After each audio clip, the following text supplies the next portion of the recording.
एकजना विद्यार्थीको symbol number चाहिँ उसको प्रवेश पत्र देखियो। त्यसमा उहाँले चाहिँ 5 नम्बर रुममा छ सर भनेर चाहिँ भन्नुभयो।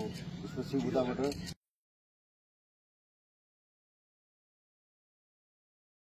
भन्यो। त्यसपछि उहाँले भन्नुभयो त्यो कोठामा स्मल हेभेनको 15 जना छ। त्यसपछि उताबाट फेरि आयो, तपाईँ आफ्नो पिक्चर सेन्ड गर्नु कुनै भान्जालाई देखाइदिन्छु भनेर आयो। उहाँले पिक्चर सेन्ड गर्नुभयो।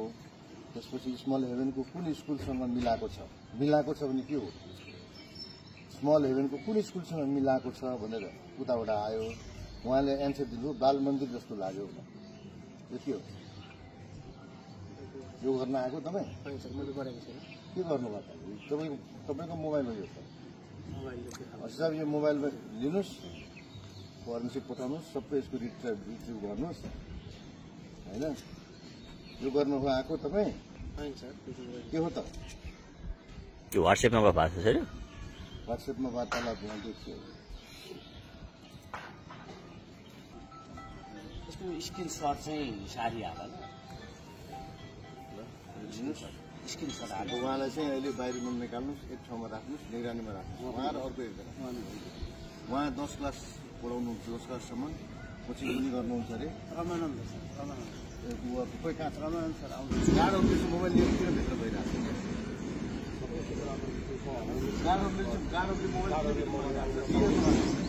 सर हामीले हस्तक्षेप गर्नु पर्यो भने चाहिँ हुँदैन है, केन्द्राध्यक्षको जिम्मेवारी हो यो। गरौँ एउटा चाहिँ के हो म बोल्दैछु, तपाईँको मोबाइल झल्ला गरेर मात्र हुँदैन। तपाईँको मोबाइल पनि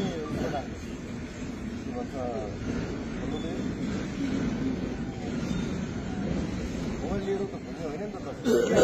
ग्रामीण सबै पलाउँछ होइन, किन लिएर हिँड्नु पर्यो? त्यत्रो तपाईँहरूलाई अस्ति सरलाई बोलाउनु न। तपाईँहरूले चाहिँ गरिदिनु भएन भने त गर्दै गर्दैन अन गरौँ न। के हेर्नुहोस् मोबाइल लिएर गाडी बसिरहेको छ। चित्तो गर्न आउने मोबाइल आफ्नो चित्तो गर्न आउने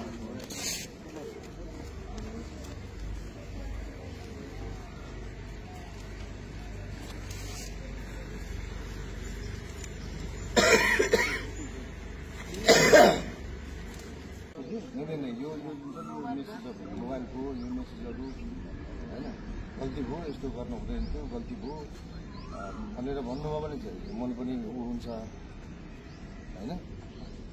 तपाईँ आफ्नै हिसाबले चाहिँ तपाईँको यहाँ देखिसक्यो, भेटिसक्यो, अनि तपाईँ दोहोरो वार्तालाप गर्नुभएको छ, कुन कोठामा छ, कोसँग मिलाएको छ, अनि तपाईँ नाइ भन्नुहुन्छ। यो कामको लागि त राखेको छैन होला नि त। परीक्षालाई मर्यादित बनाउने भनेर सबै हामी लागिरहेको छौँ।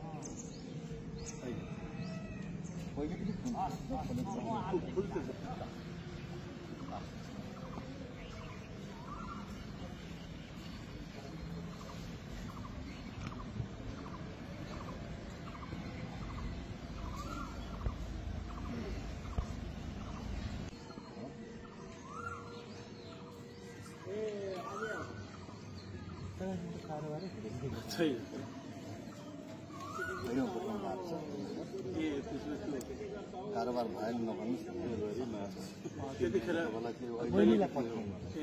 कमान्डरलाई कारोबार गर्न म सिकाएको छु। उहाँलाई ससम्मान राख्नुहोस्, कुनै खालको चाहिँ नगर्नुहोस्।